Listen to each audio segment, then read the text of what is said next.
Hi, welcome back to SwissWatchExpo. Jason here, and we have a very exciting Omega timepiece that was just released this year, so stay tuned.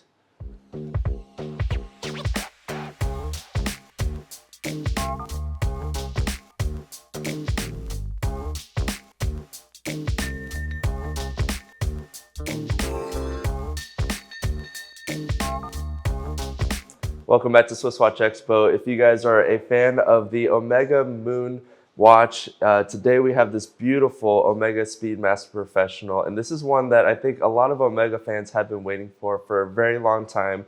We've had different iterations of this kind of dial, but with like a black subdial or kind of like a panda look, but the dial was more like a silvered color.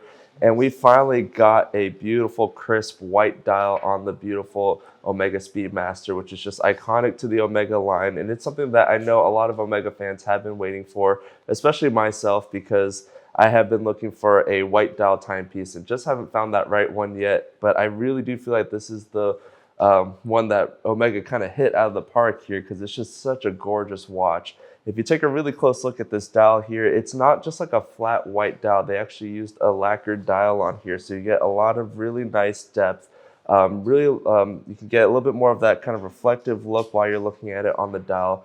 Just such a crisp and clean, elegant style on this watch. I love that they didn't do anything on the subdials as far as putting like a different color or doing like a panda scheme on there. I really do love that they kept it with the white and just kept the little markers there black, which I think is a really nice touch. And I love like the depth that you can see on the subdial. So you can kind of see, if you look really closely, there's almost like a little depth to it, like it almost dips down into the watch itself. So it almost gives you kind of this like really cool 3D effect on the watch itself. So even though it is a white dial, and a lot of people when they think of a white dial, they think it's just a little bit too boring, but I think Omega did a really great job with this, just with the fine details that they added. That's not just your regular white dial. That lacquered finish on there really does do a really great job, especially with the Speedmaster logo being red and you have your red tip on the chronograph hand there. Everything just to the fine details. I think this is just such a fantastic watch. Of course, Daniel Craig was shown wearing this watch during the premiere, so I think it's a really cool kind of look, and especially a nice update to the Omega Speedmaster line. This is in the 42mm case, but it definitely does not wear like a traditional 42mm case size like you would normally see on like a Seamaster Professional. They did a really great job with kind of keeping it very thin, and it wears really well on the wrist, and probably one of my favorite watches to wear because it's just so comfortable, especially with this bracelet that they added on here. Just such a really nice style. And they did add a really nice addition here to the clasp. I love this almost kind of like vintage inspired clasp right here. Just a really cool tone on the watch itself, especially with the history on the Moonwatch. It's just a really great addition to see kind of that vintage homage to the clasp. And then they also added kind of this little micro adjustment where you can push this little button right here, and you can actually micro adjust it ever so slightly without having to use a tool, which I think is also a really cool touch that Omega added to this bracelet.